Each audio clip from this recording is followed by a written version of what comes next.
Terima kasih Anda masih bersama kami. Bagi Anda yang baru saja bergabung, kami hadirkan kembali 3 berita utama hari ini. Lagi dan lagi puluhan ibu di kota Sukabumi menjadi korban penipuan investasi bodong. Kerugian mencapai ratusan juta rupiah.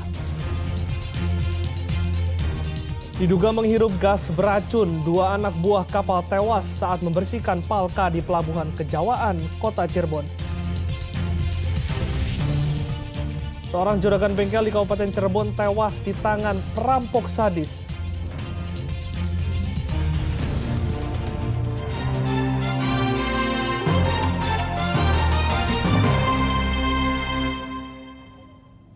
Seorang juragan bengkel di Kabupaten Cirebon tewas di tangan perampok sadis Selasa dini hari. Korban sempat melawan namun akhirnya ambruk akibat dihujani tikaman senjata tajam. Polisi masih memburu pelaku yang diduga berjumlah 2 orang. Sempat larinya kemana? Ini ada bekas darahnya, bekas darah terus ke arah sana.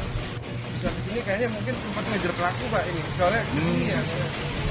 Sempat ngejar pelaku tuh arah bercak darahnya ke sana.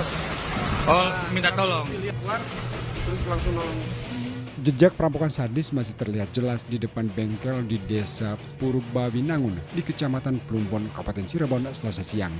Ceceran darah korban saat berupaya melawan dan menyelamatkan diri masih tampak di mana-mana.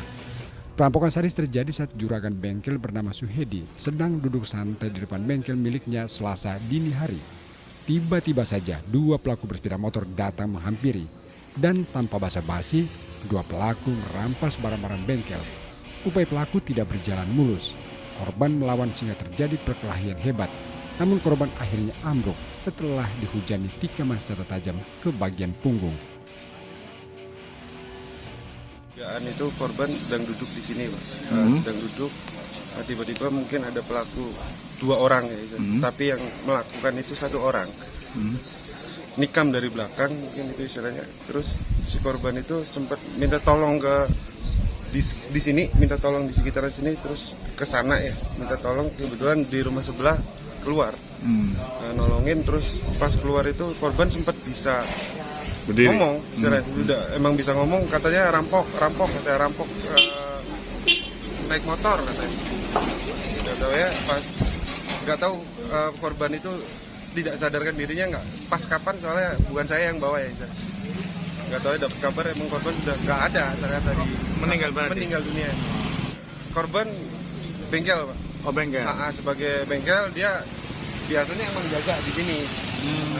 Yang pemilik bengkel itu. Oh, pemilik bengkel. Korban itu. Polisi dari Kepolisian Resor Kota Cirebon telah melakukan olah tempat kejadian perkara dan memeriksa sejumlah saksi untuk mengungkap pelaku.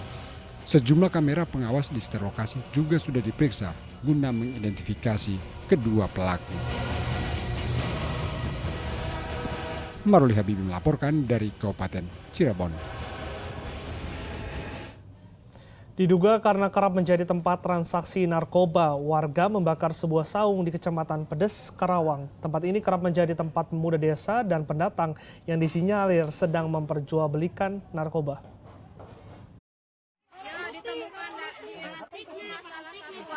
Inilah alasan warga membakar sebuah saung.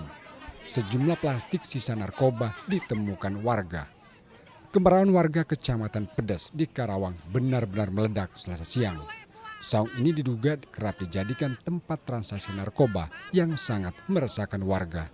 Apalagi tempat ini menjadi tempat nongkrong sejumlah pemuda. Namun saat didatangi warga, pemilik sudah memilih kabur terlebih dahulu.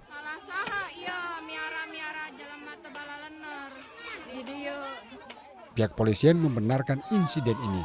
Namun polisi masih menyelidiki dugaan yang disebutkan warga. Warung itu sempat digunakan untuk nongkrong orang Aceh yang melakukan transaksi. Cuman hal itu sudah lama kosongnya. Itu keterangan dari salah satu warga yang ada di wilayah tersebut. Makanya beritanya ramai di situ dan kemungkinan tetap akan kita lakukan penyelidikan terhadap peristiwa tersebut. Mohon kiranya informasi dari rekan-rekan semuanya ataupun warga tentang keberadaan warung ataupun kios yang dicurigai menjual obat-obat keras banget. Yang membuat kemarahan warganya? Yang buat kemarahan warganya kemungkinan di situ banyaknya anak-anak muda nongkrong di situ. Itu bentuknya adalah saung, bukan warung tapi saung yang dibakar oleh mama. Sering digunakan transaksi narkoba ini? Informasi dari warga begitu yang saya tahu dari mama. Makanya peristiwa terjadi sebelumnya adalah udah lama karena sudah tidak ada kegiatan sekitar sebulan yang lalu. Polisi masih terus memburu pemilik saung yang diduga selalu berpindah tempat untuk melakukan transaksi narkoba. Samsun Nursa melaporkan dari Karawang. Pengendara sepeda motor sport di kota Cimahi ditangkap karena melakukan tabrak lari terhadap siswi SMP. Ia mengaku syok dan takut diamuk massa sehingga memutuskan untuk kabur. Setelah mengumpulkan keterangan saksi dan rekaman CCTV, tim unit Gakum Satlantas Polres Cimahi menciduk Gan-Gan atau GG di kediamannya di kawasan Antapani, Kota Bandung. Pelaku diringkus setelah 4 hari peristiwa tabrak lari di Jalan Raya Padalarang, Kabupaten Bandung Barat. Penyidik sempat kesulitan melacak keberadaan GG lantaran nomor polisi motornya sulit teridentifikasi di CCTV. Namun, sejumlah CCTV lain membantu polisi sehingga terungkap nomor plat motor pelaku. Gan-Gan diburu polisi karena menabrak siswi SMP bernama Rika saat korban menyeberang ke sekolah di Jalan Padalarang, Bojongkoneng. Pelaku kemudian kabur meninggalkan korban dengan dalih takut dihakimi warga. Sesuai dengan hasil pemeriksaan, yang bersangkutan setelah menabrak anak tersebut, yang bersangkutan syok dan takut, lalu melanjutkan perjalanan. Dari rumah berangkat jam 6 pagi, dia menuju ke tempatnya di daerah Subang. Kecepatan kendaraannya bang, cepat, sedang atau? Bisa dibilang kecepatannya tinggi karena korban juga mengalami luka yang lumayan di kepala. Polisi mengamankan barang bukti berupa sepeda motor sport dengan serangkaian pakaian pelaku. Pelaku dijerat pasal 310 dengan ancaman kurungan 6 bulan. Sementara korban dirawat di rumah sakit sejak kejadian karena luka cukup berat di bagian kepala.